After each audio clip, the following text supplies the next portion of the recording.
En el cultivo de arroz se presentan distintas patologías capaces de causar afectaciones significativas en el rendimiento cuando éstas no son atendidas a tiempo. Hoy estaremos mencionando algunas metodologías utilizadas para evaluar los principales agentes causales de enfermedades en campo. Antes de dar inicio es necesario mencionar que durante el ciclo del cultivo se dan tres fases. Estas fases determinarán la duración del ciclo del cultivo y por ende el día de la cosecha. Iniciamos con la fase vegetativa, la cual comprende la germinación, el estado de plántula y el macollamiento. Esta fase suele ser muy variable en el tiempo y es la responsable de determinar la longitud del ciclo del material utilizado, ya que dependerá de las características genéticas de la variedad. De igual manera, algunas otras condiciones en campo pueden influir, como lo son la profundidad de siembra, los fertilizantes utilizados, el ataque de plagas y enfermedades, la altura de la lámina de riego, la densidad de siembra. Todos ellos pueden reducir el porcentaje de emergencia y de macollamiento, afectando de esta manera el número de plantas por metro cuadrado. Al inicio de esta fase se establece la fecha de emergencia del lote, la cual se define cuando aproximadamente el 70% de las plantas alcanzan la emergencia. Establecida la fecha de emergencia, se tiene el punto de partida para calendarizar las aplicaciones dirigidas a prevenir y disminuir el avance de plagas y enfermedades en campo. Luego continúa la fase reproductiva, la cual comprende la diferenciación del primordio floral y la floración. Esta fase ocurre luego del máximo macollamiento. En esta fase, el crecimiento vegetativo del cultivo se ralentiza, ya que la planta necesitará toda la energía disponible para los procesos de iniciación de panícula e inicio de floración. La iniciación de panícula es aquella en la que se produce la diferenciación del embrión panicular, que dará origen posteriormente a la espiga.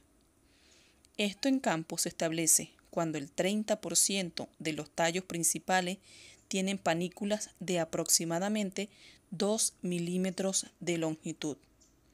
Luego se da lo que es el inicio de la floración, y esta es la etapa que da fin a la fase reproductiva y permite el inicio de la fase de maduración, la cual comprende el llenado de granos y la madurez fisiológica del cultivo. A lo largo de estas etapas se definen los componentes de rendimiento del cultivo, tales como número de panojas por metro cuadrado, granos llenos por panoja y peso de los 1000 granos.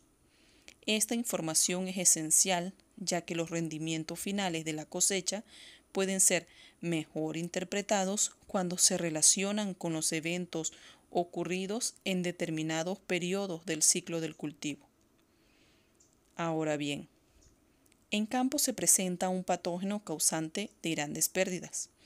En este caso hablaremos sobre el ácaro Stenotaphonemus spinki, cuyo periodo crítico es durante la finalización de la fase vegetativa, durante toda la fase reproductiva, y si no se hace un manejo adecuado en el campo, progresa hasta la fase de maduración, afectando el llenado de grano. Es por esto por lo cual se recomienda hacer recorridos periódicos en el campo, con una frecuencia semanal. En estos recorridos se extraen entre 30 a 50 plantas en el sentido de la diagonal del campo. Nuevamente, los muestreos inician desde el macollamiento hasta el estado de grano lechoso.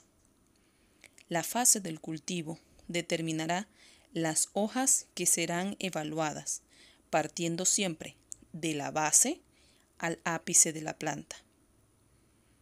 En campo, usted verá la sintomatología propia que produce el ácaro al alimentarse, ya que él perfora la epidermis de la célula de la planta y este mecanismo de alimentación causa lesiones necróticas en la superficie de la vaina.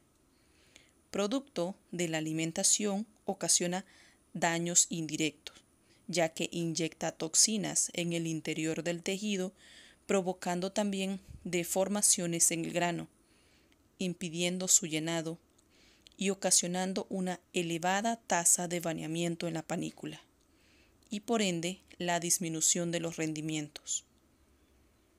Una vez identificado el material afectado en campo, se procede a extraer la vaina del tallo para realizar las observaciones. Para esto, se realiza un corte con una cuchilla o una tijera para extraer los bordes laterales de la vaina y así dejar expuesta la parte interna. En la parte interna es donde vamos a observar la presencia del ácaro con la ayuda de una lupa si nos encontramos en campo o de un estereomicroscopio si las muestras son transportadas al laboratorio. En el interior se observarán ácaros a lo largo de la lámina. La vaina expuesta se revisa en 3 puntos: base, centro y ápice.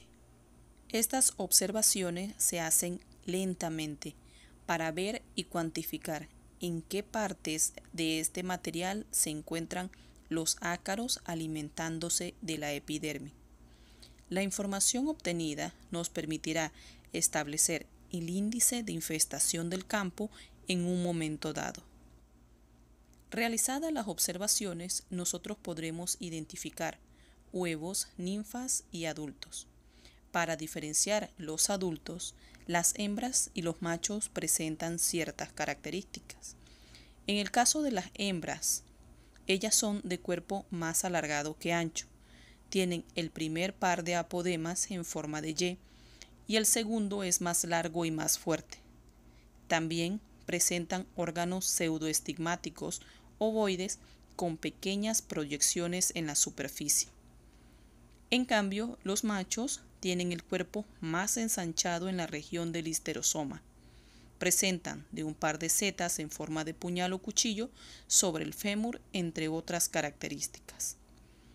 Además de observar ácaros fitófagos, también tendremos la posibilidad de encontrar ácaros depredadores asociados al ácaro spinqui, en este caso depredadores del orden Mesoestigmata de la familia de los Phytoseides.